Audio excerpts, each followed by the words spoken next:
Assalamualaikum warahmatullahi wabarakatuh. Bagaimana kabarnya anak-anak? Alhamdulillah, semoga baik-baik selalu ya. Hari ini bersama Bu Umi kita akan belajar tema 2, subtema 2, pembelajaran 3.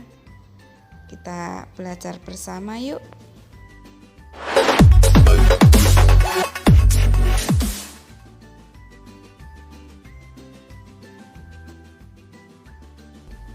Mari belajar dari rumah. Tema 2, subtema 2, pembelajaran 3, kelas 3.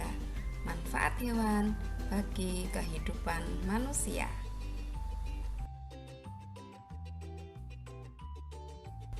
Sebelum memulai belajar, anak-anak mari kita berdoa terlebih dahulu.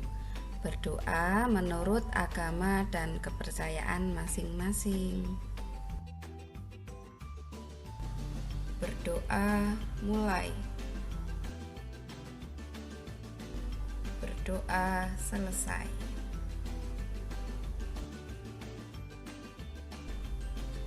Bu Guru sampaikan tujuan pembelajaran kita pada pagi hari ini. Adapun tujuan pembelajaran kita adalah 1. Dengan menyimak teks dongeng yang dibacakan, siswa dapat menceritakan kembali isi dongeng dengan bahasa sendiri secara lisan. 2. Dengan kegiatan diskusi, siswa dapat menemukan pesan yang terdapat dalam dongeng yang didengar. 3. Dengan kegiatan review, siswa dapat menemukan sifat pertukaran pada perkalian. 4. Dengan mengamati sifat pertukaran pada perkalian, siswa dapat menggunakan sifat pertukaran pada perkalian untuk menyelesaikan soal-soal dengan tepat. Demikian tadi adalah tujuan pembelajaran kita pada pagi hari ini. Anak-anak, simak baik-baik agar tujuan dapat kita capai bersama-sama. Berikut kegiatan belajar kita pada pagi hari ini. Membaca dongeng, menceritakan isi dongeng, menuliskan pesan dari dongeng, terakhir menyelesaikan soal menggunakan sifat pertukaran. Anak-anak yang hebat, mari kita baca dongeng di bawah ini. Jangan lupa menggunakan intonasi yang tepat ya. Kisah petani dan anak harimau. Di sebuah desa di Pulau Jawa, tinggallah seorang kakek. Ia terkenal baik hati dan ramah. Namanya Ki Maulaya. Para warga desa sangat segan dan mengagumi beliau. Sifatnya yang arif dan bijaksana sering dijadikan tempat bertanya ketika ada perselisihan. Suatu hari Ki Maulaya pulang dari sawah. Di tengah-tengah perjalanan menuju rumahnya, Ki Maulaya terhenti oleh suara yang didengarnya. Ia pun mencari dari mana suara itu berasal.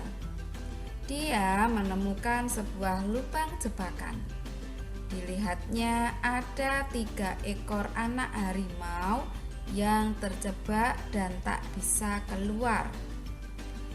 Melihat bahwa binatang yang dia temukan bisa membahayakannya, dia pun tertegun sejenak. Setelah beberapa saat terpaku, Ki Maulaya dapat menekan rasa takutnya. Aku percaya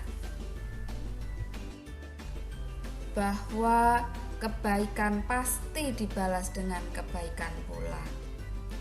Dikeluarkannya satu persatu anak harimau itu. Setelah semua terangkat, dia pun naik keluar dari lubang itu.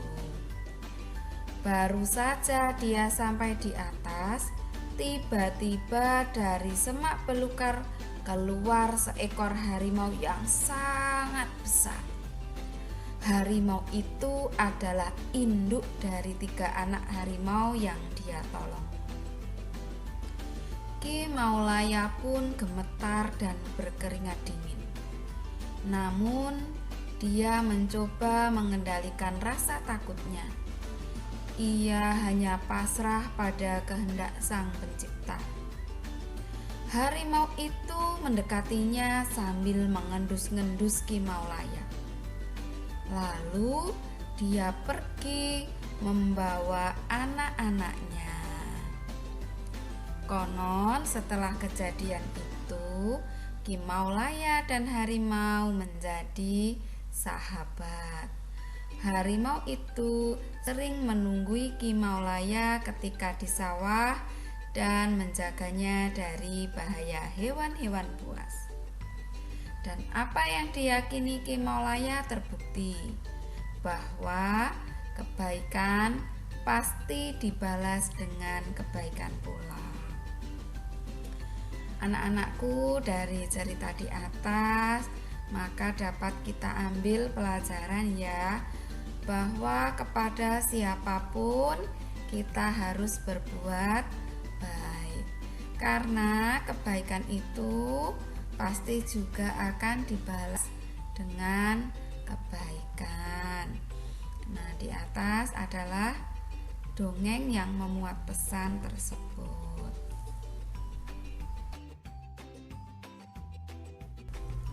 Sekarang saatnya anak-anak untuk menceritakan dongeng. Ceritakanlah kembali isi dongeng Kisah Petani dan Anak Harimau menggunakan kalimatmu sendiri. Maksudnya bagaimana anak-anak? Nah, dongeng Kisah Petani dan Anak Harimau tadi itu kalian tuliskan cerita lagi tapi versinya anak-anak. Jadi menggunakan bahasanya anak-anak ya.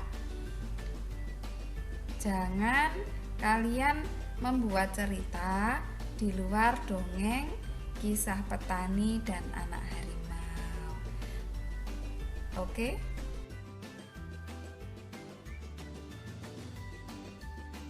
Selesai menceritakan kembali isi dongeng Kisah Petani dan Anak Harimau, sekarang saatnya anak-anak menyelesaikan soal menggunakan sifat pertukaran. Masih ingat kan materi kemarin? Ya, alhamdulillah. Untuk selanjutnya bisa dilihat di bawah ini. Nomor 1, ayam-ayam Benny ada yang bertelur. Hari ini Benny mengumpulkan telur-telur ayam di kandang. Ia mengumpulkan 20 telur. Gambarlah telur pada kotak yang tersedia. Berarti ini nanti anak-anak disuruh menggambar telur ya. A. Jika telur ia simpan pada 5 kotak, berapa isi telur pada masing-masing kotak? Caranya menggambar, anak-anak nanti digambar satu persatu ya, masing-masing kotak. Misalnya kotak 1 digambar 1, berikutnya kotak kedua ya, dihitung sampai nanti 20 itu tergambar semua. Nah, kalau sudah tergambar semua, berikutnya ya kita hitung. Jika telur disimpan pada 5 kotak, maka tiap kotak berisi berapa butir. Nah, itu silakan dihitung ya, masing-masing kotak ada berapa, nanti diisikan di titik-titik. Berikutnya kita dapat menuliskannya dalam lambang bilangan ya. Kita hitung dulu kotaknya ada berapa anak-anak? 5 ya, kali titik-titik sama dengan titik-titik. Kemudian yang B, jika telur ia simpan pada 4 kotak, berapa isi telur pada masing-masing kotak ya. Caranya sama, silahkan menggambar telur lagi sebanyak 20, tetapi satu persatu pada masing-masing kotak sampai 20 atau sampai habis digambar ya. Jika sudah selesai, maka silahkan diisi banyaknya telur pada masing-masing kotak.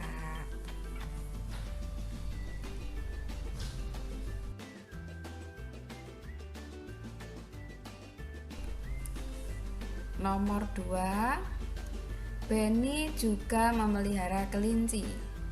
Kelinci makan sayuran, salah satunya wortel. Benny membeli 14 batang wortel. Gambarlah wortel pada kotak yang tersedia. Silahkan wortelnya nanti digambar sampai 14 ya. Yang A, jika wortel diberikan kepada 2 kelinci, berapa wortel yang didapatkan tiap kelinci?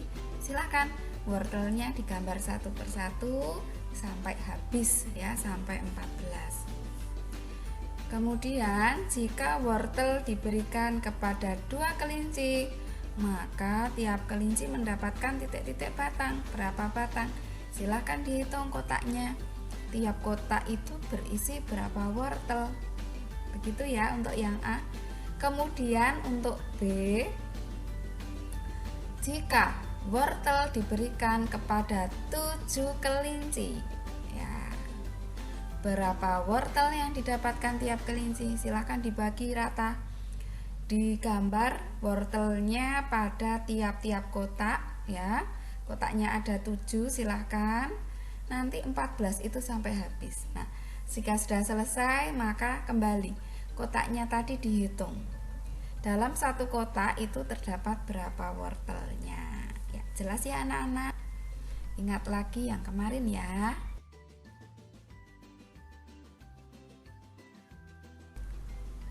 Alhamdulillah, kegiatan belajar hari ini sudah selesai. Mari kita tutup dengan membaca hamdalah bersama-sama. Alhamdulillahirabbil alamin. Pesan Bu Guru, anak-anak jaga sehat, jaga semangat dan patuhi nasihat orang tua. Wassalamualaikum warahmatullahi wabarakatuh.